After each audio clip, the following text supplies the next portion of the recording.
नमस्कार। इस वक्त मैं मौजूद हूँ राजनांदगांव लोकसभा क्षेत्र के खैरागढ़ विधानसभा के छुई खदान गांव में, जहां पर आज एक जनसभा संपन्न हुई एपीआई की। और एपीआई के नेशनल प्रेसिडेंट धीमान विजय मानकर हमारे साथ मौजूद है। किस तरह की ये जनसभा थी, किस तरह का संदेश उन्होंने यहाँ के लोगों को दिया है, देश के लोगों को दिया है, आइए समझते हैं। सर बताएंगे क्या संदेश दिया आपने इस जनसभा के माध्यम से? संदेश तो बहुत कुछ दिया है। एक तो यूक्रेन इशू पर जो क्राइसिस है वर्ल्ड में, उसके ऊपर एक मेजर संदेश दिया कि कैसे यूनाइटेड नेशंस ने जो इंटरनेशनल लॉ ले डाउन किया उसको रशिया ब्रेक कर रहा है और इंडिया को थिंक करना चाहिए क्योंकि एक मेजर क्राइसिस हो सकता है। एपीआई की जो नीति है, हमें युद्ध नहीं चाहिए, इंटरनेशनल लॉ से समाधान चाहिए, उस पर मैंने कहा। और यूक्रेन में 20,000 से ऊपर जो भारत के जो बच्चे हैं, जो गोंडवाना, इंडिया भारत के पहले गोंडवाना था, तो गोंडवाना के जो स्टूडेंट्स जो है, जो यूक्रेन में 20,000 से ज़्यादा मेडिकल और इंजीनियरिंग को पढ़ने जाते हैं, आईटी सेक्टर में जाते हैं, वो क्यों जा रहे हैं? यानी उनको यहाँ हो सकता है ज़्यादा खर्चा लग रहा है, सीट्स नहीं है। तो आत्मनिर्भर भारत के ऊपर में मैंने प्रश्न उठाया है कि ये आत्मनिर्भर भारत को सूट नहीं करता है। इंडिया में ही उनको जो है उस तरह का फैसिलिटी मिलना चाहिए।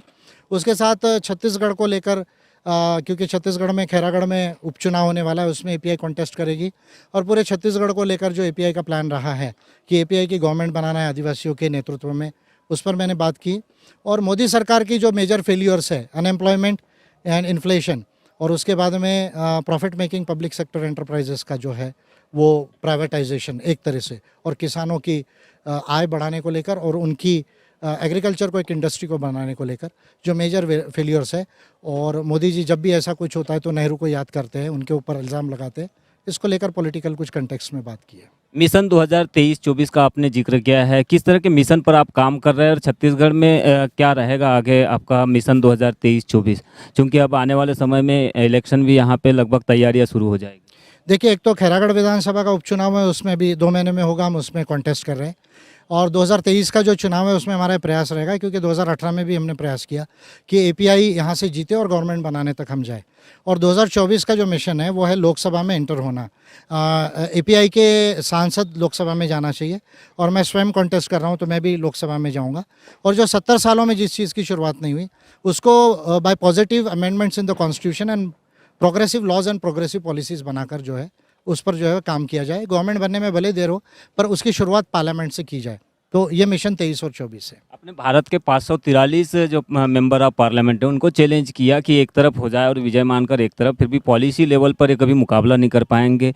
आपको किस तरह का लगता है देश में, क्या ये जो सांसद चुन के जा रहे हैं ये क्या पढ़े लिखे नहीं है ज़्यादा, ये समझ नहीं पा रहे हैं देश और दुनिया की पॉलिसियों को?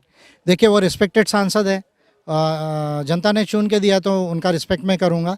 लेकिन मैं ये कहूँगा कि संसद में चुन कर जाना और देश को विकसित भारत बनाने के लिए, जिसको मैं कहता हूँ scientific, human and developed India, यानी वैज्ञानिक भारत, मानवतावादी भारत और जो है वो विकसित भारत, जिसको मैं ग्रेट गोंडवाना कहता हूँ क्योंकि भारत के पहले गोंडवाना था।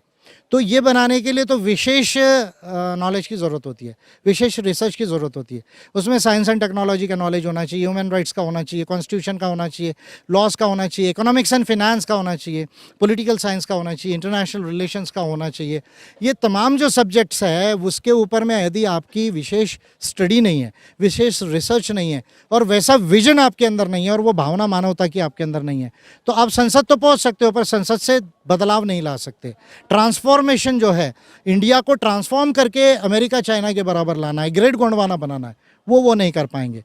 इसलिए मैं उनके ऊपर जो है वो कटाक्ष कर रहा हूँ। एक बड़ी नीति और बड़ा विज़न लेकर आपने एक इंडिकेट किया कि भारत में जो आज तक जितनी पार्टियां हैं ख़त्म नहीं कर पाई, गरीबी जिसको हम कहते हैं, भारत में हम देख रहे हैं कि आज भी करोड़ों लोग गरीबी में जी रहे हैं। गरीबी को ख़त्म करने का आपने जिक्र किया है, किस तरह का आपका रिसर्च है, क्या डेवलपमेंट की पॉलिसी रहेगी जिसके माध्यम से आप देश की गरीबी को समूल खत्म करने का प्रयास करेंगे? देखिए, इस पर मैं डिटेल आपको जो है 2024 के जो नीति अभिवचन होगा एपीआई का, पॉलिसी कमिटमेंट, उसमें मैं इसको राइटिंग में दूंगा और मैं जनवरी से इसके ऊपर मैं डिटेल में बोलूँगा।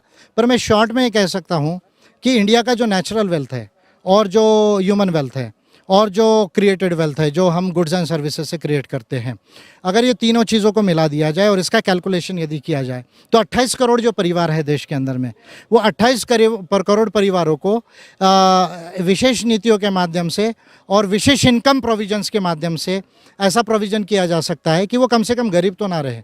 मिडिल लेवल में अमीर हो सकते हैं। बहुत अगर अमीर ना भी हो तो मिडिल लेवल से पहले 10 सालों में अमीर हो सकते हैं। उसके बाद तो अगर वो फाइनेंस को कैसा सीखते हैं उस पर डिपेंड है कि वो आगे और कैसे अमीर रहेंगे।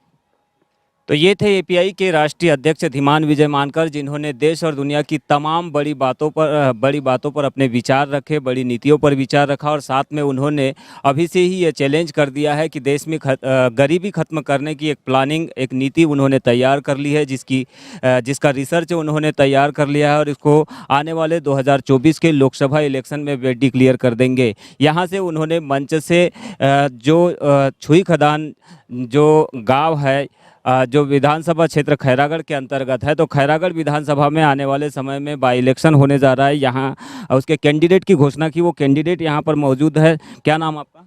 ढाल चंद्र साहू। साहू जी, क्या रहेगा, किस तरह से आप जनता के बीच जाएंगे? आप अभी से तैयारी कर रहे हैं? हम लोग अभी अम्बेडकराइट पार्टी ऑफ इंडिया जो नीति पर चल रहे, उस नीति के आधार पे हम लोग जंगल जंगल और एक एक कोना, एक एक गांव जाके हम अब एपीआई का वो बताना है, ताकि लोगों को ज़्यादा से ज़्यादा जागरूक आ सके और ज़्यादा से ज़्यादा वोट दे सके।